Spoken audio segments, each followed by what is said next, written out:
என்னோட ஸ்டைல்ல மட்டன் பிரியாணி தாங்க பண்ண போறேன். வாங்க எப்படி பண்ணலான்றத பார்க்கலாம். Welcome to SK cooking. இப்போ பார்த்தீங்கன்னா, மட்டன நான் தனியா வேக வைக்க போறேன். அதுக்கு வந்து ஒரு 2 டேபிள் ஸ்பூன் இஞ்சி பூண்டு பேஸ்ட்டு, ஒரு 10லேருந்து 12 வரைக்கி சின்ன வெங்காயம் சேர்த்துக்கோங்க. ஒரு 1/4 டேபிள் ஸ்பூன் மஞ்சத்தூளும், புதினா கொத்தமல்லி கொஞ்சம் சேர்த்து, உப்பு இதுக்கு தேவையான அளவு சால்ட் போட்டு எடுத்து வேக வச்சு தனியாக எடுத்து வச்சுக்கோங்க. இப்போ இந்த பிரியாணிக்குள்ள மசாலா என்ன பண்ணுறீங்கன்னா, பட்டை எடுத்துருக்கேங்க. பட்டை ஒரு 4, 5 கிராம்பு, 4 ஏலக்காய், கல்பாசிங்க இதெல்லாம் அரைச்சி தனியாக பொடி பண்ணி எடுத்து வச்சுருக்கேங்க. எடுத்து வச்சதுக்கப்புறம் பார்த்திங்கன்னா, ஒரு கை அளவு சின்ன வெங்காயமும், ஒரு கைப்பிடி அளவு வந்துட்டு புதினா கொத்தமல்லியும், 2 பச்சை மிளகாய் இதை சேர்த்து நல்லா அரைச்சி தனியாக எடுத்து வச்சுக்கோங்க.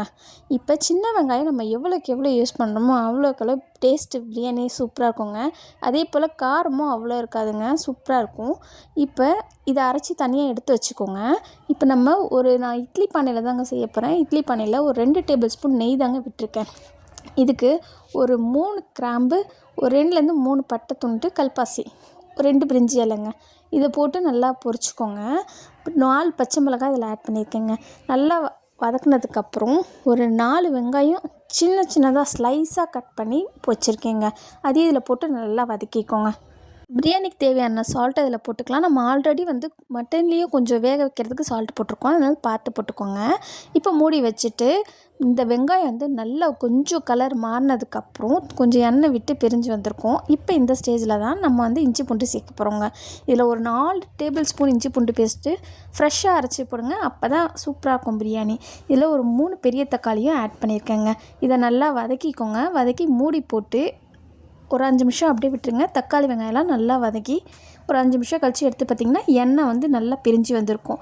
இந்த ஸ்டேஜில் தாங்க நான் அரைச்சி வச்ச அந்த புதினா கொத்தமல்லி பச்சை மிளகாய் வெங்காயம் சேர்க்க போகிறேன். இதில் சேர்த்ததுக்கப்புறம் பார்த்திங்கன்னா, அரைச்சி வச்ச பிரியாணி மசாலாவை போட்டுக்கலாங்க. இதில் போட்டதுக்கப்புறம் பார்த்திங்கன்னா, ஒரு 1/2 கையில் வந்து புதினாவும் கொத்தமல்லியும் ஆட் பண்ணியிருக்கேங்க. ஏன்னா நான் ஏற்கனவே வந்து புதினா கொத்தமல்லியை அரைச்சியும் போட்டிருக்கேன். அதனால் இதில் வந்து ஒரு 1/2 புதினா கொத்தமல்லி மட்டும் தான் போட்டிருப்பேன்.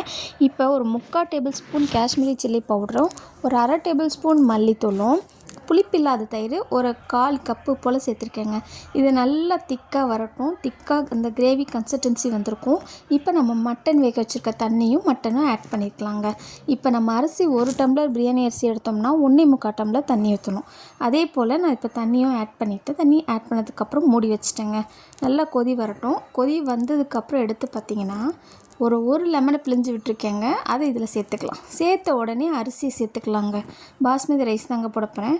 இப்போ சேர்த்துக்கலாங்க. சேர்த்ததுக்கப்புறம் கிளறி விட்டுக்கோங்க நல்லா. இப்போ மூடி போட்டு அப்படியே ஹை ஃப்ளேம்லேயே வச்சுருங்க. அரிசியும் தண்ணியும் சரியான அளவு வந்திருக்கணும். இப்போ பார்த்திங்கன்னா, அந்த அரிசியும் தண்ணியும் சரியான அளவில் சரி சமமாக வந்திருக்கு. இப்போ நம்ம தம்மு போடுற ஸ்டேஜ் ஸ்டார்ட் ஆகிடுச்சுங்க. இப்போ நான் அடியில் தோசைக்கல் தாங்க வச்சுருக்கேன். தோசைக்கல்லை வச்சு அது மேலே போட்டு வச்சுருங்க. இப்போ இதில் கொத்தமல்லியும் புதினாவும் இருந்ததுன்னா கொஞ்சம் ஆட் பண்ணிக்கோங்க. ஒரு 1லேருந்து 2 டேபிள் ஸ்பூனோட தாராளமாக நெய் விட்டுக்கோங்க. விட்டுட்டு அப்படியே மூடி போட்டு தம்மு போடுறதுக்கு வந்துட்டு இந்த பூண்டு இடிக்கிற கல் எடுத்து வச்சுட்டேங்க. ஒரு 20 நிமிஷம் சிம்லே வைங்க. சிம்லே வச்சு எடுத்து பார்த்திங்கன்னா, நம்மளோட மட்டன் பிரியாணி சூப்பராக ரெடியாக இருக்குங்க. இந்த வீடியோ பிடிச்சிருந்தா லைக் பண்ணுங்கள், ஷேர் பண்ணுங்கள், கமெண்ட் பண்ணுங்கள், சப்ஸ்கிரைப் பண்ணுங்கள். கூடவே பெல் பட்டனை கிளிக் பண்ணுங்கள். இப்படி தான் நீங்களும் செய்வீங்களான்றது கமெண்ட் பண்ணுங்கள். பிரியாணி பார்க்குறதுக்கு நல்லா தனித்தனியாக உதிரியாக சாப்பிடவே ஆசையாக இருக்குங்க. பாய்.